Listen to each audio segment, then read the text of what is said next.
En la memoria colectiva de muchos españoles resuena una frase, casi un eco lejano, que provoca reacciones encontradas. Con Franco se podía dormir con la puerta abierta, una afirmación que para algunos es la prueba irrefutable de un orden perdido. Para otros, un mito peligroso que maquilla una época oscura. ¿Mito o realidad? O quizás una verdad a medias, matizada por el cristal de la experiencia personal.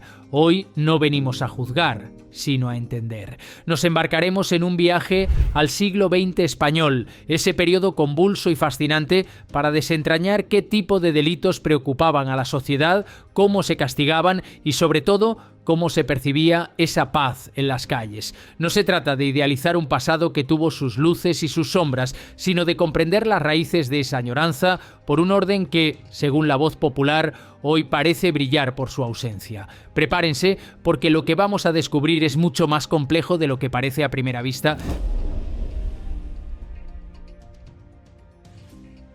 Permitidme empezar con un dato que os hará pensar. Solo 20 segundos de estadística pura, pero con una carga histórica brutal. ¿Sabíais que en 1942 un humilde campesino que osara robar 2 pollos de un gallinero ajeno podía enfrentarse a una condena de hasta 6 años entre rejas? 6 años, pensadlo bien, excesivo para un par de aves, quizás desde nuestra perspectiva actual, pero para la época, para aquella España de posguerra, era la respuesta contundente, la mano férrea que garantizaba que los gallineros de cualquier pueblo, por remoto que fuese, pudieran dormir tranquilos. Era un mensaje cristalino grabado a fuego en la mentalidad colectiva. El orden y la propiedad privada eran sagrados. Y ahí, amigos, justo en esa severidad que hoy nos chirría, empieza nuestra historia sobre cómo se mantenía la paz en las calles de la España de ayer. Para entender la dureza de aquella justicia hay que mirar el marco legal, y pocas leyes son tan representativas como la famosa Ley de Vagos y Maleantes.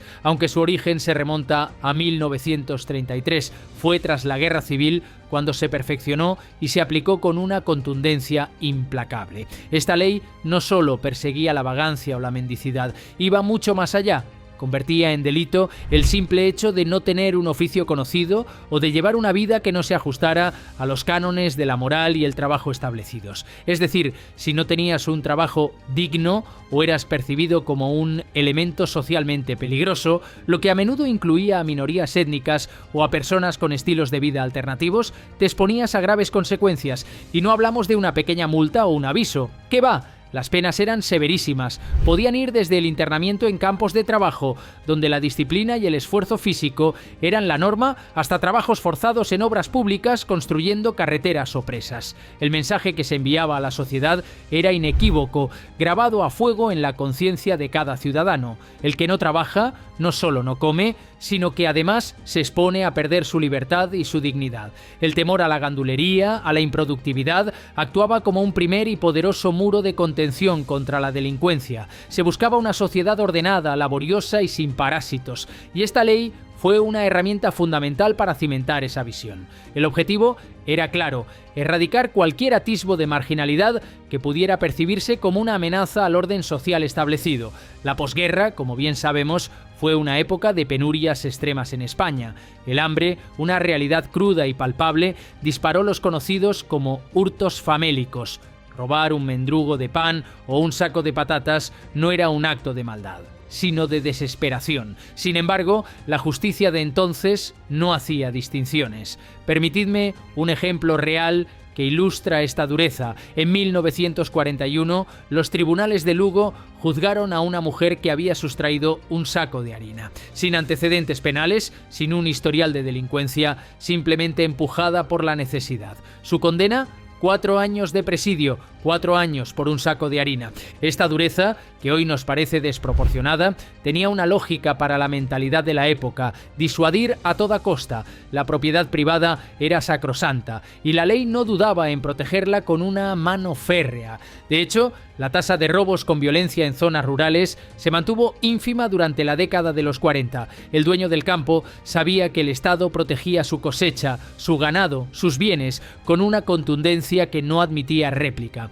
Y el jornalero, por muy apremiado que estuviera por el hambre, se lo pensaba no 2, sino 100 veces antes de arriesgarse a una pena tan severa. La certeza del castigo era un freno mucho más poderoso que la moralidad, garantizando una paz, si bien impuesta, en el ámbito de la propiedad. Pero la paz en las calles no solo se medía en robos o altercados. La España de ayer era una sociedad profundamente conservadora y el Código Penal de 1944 reflejaba esta moralidad estricta, que se consideraba delito contra la moral pública. Pues bien, la lista era larga y abarcaba aspectos que hoy nos resultan impensables. La homosexualidad, por ejemplo, era perseguida y castigada con prisión. El adulterio femenino, aunque no el masculino con la misma severidad, también acarreaba penas de cárcel, protegiendo así la honra del marido y la institución familiar. Y no olvidemos la publicación de textos que atentaran contra la honra de la familia o los buenos usos y costumbres. No eran, ni mucho menos, letras muertas en un código. Estas leyes se aplicaban con rigor. Para que os hagáis una idea, entre 1945 y 1950, solo en la cárcel de Carabanchel, ingresaron más de 1000 personas por estos conceptos, 1000 personas cuyas vidas fueron truncadas por ir contra la corriente moral de la época. Para la sociedad tradicional y para los poderes que la sustentaban, esta represión legal no era un castigo arbitrario, sino un refuerzo necesario. Reforzaba la idea de que los valores cristianos, la familia tradicional y la moralidad imperante no eran negociables, sino los pilares de la sociedad. El vecino que se saltaba la norma, que osaba vivir de una forma inmoral, podía desaparecer del barrio, estigmatizado y castigado. La ley actuaba, en esencia, como una pared ortopédica de la moral, sosteniendo una estructura social que de otro modo se temía que colapsara. Si la moral era un pilar, el orden público era la bóveda que lo cubría todo. La Ley de Seguridad del Estado de 1941, una herramienta formidable en manos del régimen, equiparaba la pasividad grave con la rebeldía. ¿Qué significaba esto? Que no solo la acción directa, sino también la inacción o la falta de entusiasmo con el régimen podían ser interpretadas como una amenaza. Repartir panfletos clandestinos, organizar huelgas o simplemente reunirse con fines que pudieran ser interpretados como políticos podía costar hasta 12 años de cárcel. ¡12 años! Con este manto legal, la Guardia Civil y la Policía Armada disolvían cualquier atisbo de asamblea o manifestación antes de que naciera. El control era absoluto, la vigilancia constante. El resultado, calles sin grafitis, fábricas sin paros, universidades sin protestas ruidosas. Para quien no protestaba, para quien se mantenía dentro de los márgenes establecidos, la sensación era de una paz absoluta, de una tranquilidad inquebrantable. Las agitaciones sociales que otros países europeos sufrieron en los convulsos años 40 y 50, en España eran impensables. Pero claro, el precio de esa paz era evidente y para muchos inaceptable. La libertad de expresión, la libertad de asociación, en definitiva, la libertad. El silencio era la norma y la disidencia un lujo que pocos podían permitirse. Y llegamos a la violencia más cruda, la que nos quita el sueño, los homicidios. Aquí los datos son elocuentes y para algunos sorprendentes. Entre 1943 y 1953, la tasa de homicidios intencionados en España rondaba el 0,6 por 100.000 habitantes. Para ponerlo en perspectiva, era una cifra 3 veces menor que la registrada en países vecinos como Italia o Francia en el mismo periodo. ¿Por qué esta diferencia tan marcada? La respuesta, según la mentalidad de la época, residía en el castigo ejemplar. La justicia era rápida y contundente, especialmente con los crímenes de sangre. Un asesino confeso pasaba por un consejo de guerra y la condena podía ser la pena capital, ejecutada a menudo mediante el garrote vil. La sociedad, con una fe casi inquebrantable en la justicia retributiva, creía firmemente que quien quitaba una vida perdía la suya. Y esa certidumbre, esa fatalidad del castigo, actuaba como un disuasorio formidable. Nadie quería acabar en el patíbulo. Además, había otro factor crucial, la censura informativa. Los crímenes, especialmente los más truculentos o aquellos que podían generar imitación, rara vez salían en la prensa. Si un caso no existía en los periódicos, si no se hablaba de él en la radio, no existía para el delincuente potencial. No había héroes negativos, ni detalles macabros que pudieran inspirar a otros. La ausencia de publicidad, la discreción impuesta por el régimen, contribuía a mantener esa baja tasa de homicidios, al menos en la percepción pública. Si encuentras interesante cómo la historia de la justicia moldea nuestra vida cotidiana y nos ayuda a entender el presente, te animo a que te suscribas al canal y actives la campanita. Así, YouTube te avisará cuando subamos el próximo episodio. No te lo querrás perder. ¿Quiénes eran los guardianes de este orden tan férreo? Fundamentalmente dos instituciones, la Guardia Civil y la Policía Armada. La Guardia Civil, con su cuartel en cada pueblo por pequeño que fuese, era la columna vertebral de la seguridad rural. Su presencia era constante, su autoridad indiscutible. Un guardia de paisano podía multarte por llevar la camisa desabrochada, por conducir sin chaleco reflectante. Sí, ya entonces se miraba. O por cualquier pequeña infracción que hoy consideraríamos menor. Su figura, con el tricornio y el uniforme, era sinónimo de ley y orden. La población lo asumía como el garante de la paz, la autoridad que ponía coto a cualquier desmán. En las ciudades, la Policía Armada, con sus uniformes grises y su disciplina militar, actuaba con idéntica dureza y eficacia. Ambos cuerpos, es importante destacarlo, respondían a mandos militares. Esto significaba que la disciplina castrense, la jerarquía inquebrantable y la obediencia ciega se trasladaban directamente a la vida civil. Y eso, amigos, se notaba en la calle. Se notaba en el respeto, a veces temor que inspiraban, en la ausencia de altercados menores y en la sensación de que siempre había un ojo vigilante. Eran, en esencia, la extensión del Estado en cada rincón, garantizando que las normas, por estrictas que fueran, se cumplieran a rajatabla. Su eficacia se basaba en la visibilidad y en la percepción de una autoridad inquebrantable. Las penas en la España de ayer no solo buscaban encerrar al culpable, iban un paso más allá. Buscaban humillar, escarmentar y, sobre todo, servir de ejemplo para el resto de la sociedad. Los presos de trabajos forzados no estaban ocultos en cárceles lejanas, cavaban presas, reparaban carreteras, trabajaban en obras públicas, a menudo llevando el uniforme rayado que los identificaba públicamente como criminales. Eran una advertencia andante, una lección en vivo para cualquiera que pensara en desviarse del camino. Cuando estos hombres volvían a sus pueblos, si es que lo hacían, la experiencia de la cárcel y el estigma público eran tan fuertes que nadie quería repetir la experiencia. El escarmiento funcionaba, las cifras son reveladoras. La reincidencia en hurtos simples era del 8%, una cifra asombrosamente baja si la comparamos con el 34% actual, según informes del Instituto de Criminología de la Universidad de Madrid de 1958. ¿A qué se debía esta diferencia abismal? Al miedo, sí, miedo al que dirán, a la vergüenza pública, al ostracismo social, pero también al miedo al castigo físico, a la dureza de la vida carcelaria y a la certeza de que el Estado no dudaría en volver a imponerlo. Ese miedo sellaba la brecha entre la tentación y el acto, haciendo que muchos se lo pensaran dos veces antes de cruzar la línea. La corrupción, ese mal endémico de cualquier sociedad, ¿cómo se abordaba en la España de ayer? Aquí la ley también era clara y contundente. Contra el cohecho, el soborno, se aplicaba el artículo 384 del Código Penal, que contemplaba penas de hasta 15 años de cárcel para el funcionario que osara pedir dinero a cambio de favores. 15 años, ni más ni menos. Y no era una ley decorativa. En 1951, por ejemplo, cayó el director de una aduana andaluza por aceptar una suma relativamente modesta para la época, 1.000 pesetas. El caso no se ocultó, al contrario, salió en el diario ABC,